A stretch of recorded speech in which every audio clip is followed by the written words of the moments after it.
And so Napster wasn't storing any of the songs, which was the defense that they used when they proceeded to have every music company that had ever existed sue them out of existence.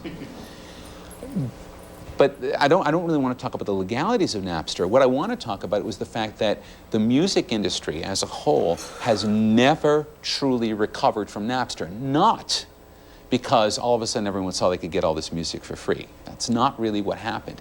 It changed the way that everyone who used Napster thought about music. All right? Because essentially what it did was presented an infinite variety of music at your fingertips. Most of my friends already had a complete Led Zeppelin collection. They didn't need to go get that. Maybe they already had Metallica, maybe they didn't. What they did do is they collected music they couldn't find anywhere else. So one of my friends collected Tin Pan Alley recordings because someone had digitized their collection of Tin Pan Alley recordings and put them online. So in fact, what it did was it allowed you to find things that were obscure, but that you were obsessively interested in. And so this became the draw for things like Napster, for this entire sort of pairing form of distribution. But of course, Napster was brought down by the record companies. There's a caveat here. That addictive capability of Napster, and the reason that the record companies are still recovering from it, meant that as soon as the record companies managed to shut Napster down, which was in August of 2001 or 2000 or something, just around the time that Napster had 14 million simultaneous users every hour of the day or night, all right? Those kids wanted their candy. And interestingly, enough of those kids knew how to write code. And so, no sooner does Napster go away than you get Gnutella. And Gnutella was a distributed version of Napster. There was no center in Gnutella. So there was no center to bring down with a lawsuit. So there was no center for the record companies to sue. Now, the record companies are trying vainly to sue, 30 people here, 60 people here, whatever, because they're running Gnutella or its variants. And every time the record company attacks, the software writers go to work and they produce a version that's even more invisible and more distributed. All right? So in fact, the record companies have been breeding their own disaster as they've been attacking these different services. Okay. Now, a peering network is not all that efficient, because if there's only one source for something and it's popular, everyone's still going to have to get in line for it. So it's not that efficient. It's great because it produces a great big common hard drive, as it were. It makes the world your hard drive, but it's not really efficient. So in 2001, 2002, an unemployed programmer who happens to be a genius programmer came up with a different way of thinking about the problem.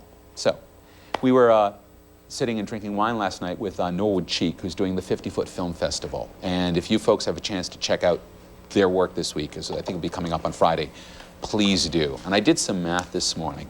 And a 50-foot Super 8 film has about 1,800 frames in it. Now, if I had this film and I've digitized it and I wanted to give it to every one of you, because it was my own work and I wanted to promote myself and all these different things, how would I do that? Well, I could put it on my server and you could all come and one after another, you could get a copy from my server, and that's the netcasting way of doing it. It's the old-fashioned way of doing it. And if it weren't just all of you, but if there were 10,000 other people or 100,000 other people or 1,000,000 other people, well, from my point of view, that's a good thing because my work's getting out there, but my server falls down, I get a $250,000 bill from my ISP, blah, blah, blah, blah, blah. It's all not that good. Instead, this is what I'll do. What I'll do is I'll take my film and I'll give 3 frames to you, and I'll give 3 frames to you, and I'll give 3 frames to you, and 3, and so on and so forth. And we've gone through the room, and everyone's got a little bit of the film. And you've all got a different 3 frames of the film. And then what I'm going to do is I'm going to tell you all about each other. And so you're all going to start trading the sections of the film that you have. And so very quickly, all of you are going to have a complete copy of the film, and all I had to do was give out 1 copy of the film. All right? You've heard of BitTorrent. That's how BitTorrent works.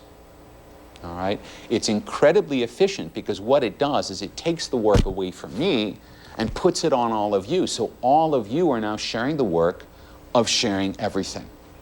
Now, that's changed things, and we're just starting to understand. It means that a kid in Nova Scotia or in Pakistan or in California or on Mars can have a crappy little computer and a crappy little internet link and still reach absolutely everyone on the planet for practically no money. All right, that's the new world. That's the new world of distribution. So if you think about the model of film distribution, you have producer, distributor, exhibitor. Or television distribution, you have producer, distributor, broadcaster. The distributor is there acting as a gate which ensures that the producer gets paid by the exhibitor or gets paid by the broadcaster. The distributor has just in part been obsolesced by this leap forward in technology, because now you don't need the distributor. Now, a good real-world reference to this is what is derogatorily referred to as war porn coming out of the Gulf. Soldiers over there have been posting videos both as a form of catharsis and also some other less savory agendas that they've shot onto BitTorrent networks.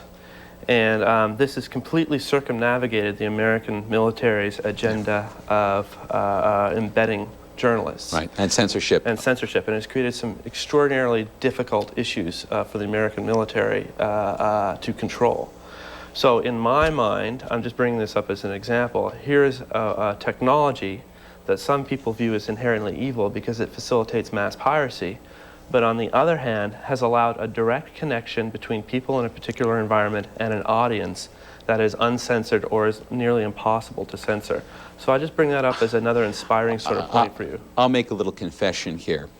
We have a national broadcaster in Australia, SBS, and they have a documentary news series. And they had a documentary news series about tortures in Abu Ghraib, and this was footage that was not shown in America because the courts were sort of futzing, they were fighting with the army about whether this footage could have been shown in America. I taped the broadcast, I encoded it, I put it up on BitTorrent, and I then wrote to one of my friends, and one of my friends happens to write for Boing Boing, which is the largest blog in the world, and I said, you know, I've got this up. And I actually did put it up for just regular net download, and I also put it up on BitTorrent, and after I burned through 3 different friends' download limits for net downloads, we just kept it up on BitTorrent because there were a huge number of people in America who were tired of the US Army fighting over, we don't want this footage out there in the courts, and they grabbed it and they got to see it. Did I violate the law? Well, SBS doesn't mind. I've heard through a back channel that SBS did not mind. That also went into the international news cycle the next day that this footage existed. The footage has still never been shown on American television, but Americans who wanted to see it were able to see it because of BitTorrent, and I was able to distribute it cost-effectively using BitTorrent. I will make a controversial point that I was saving for later on, but it seems like a good point to make it. I say pirate, pirate, pirate. Pirate as much as you humanly possibly can. Even if you never watch the stuff, pirate it, because it's the only way you're ever going to change the way that these media companies behave. I don't believe Apple iTunes would exist if not for a response to Napster. And it's because downloading music over the internet became a reality of a teenager's life that somebody put a commercial service in to fill that. And I honestly believe that the different things that are happening via BitTorrent and via LimeWire and other sort of services will force the big media companies, the broadcast umpires, et cetera, to understand that it's not their shareholders that sort of drive this thing forward. It's the audience that drives this thing forward and its relationship with the content creator. So I'll just throw that out on the table for a debate later on. And just as a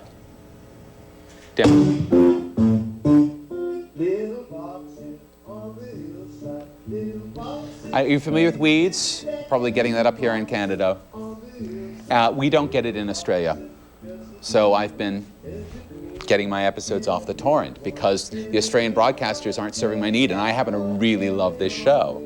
And so here's a version, and the interesting thing is that BitTorrent, you know, I'm astounded that you just managed to outflank me on your radical point of view. BitTorrent has inadvertently turned the internet into the equivalent of a giant TiVo.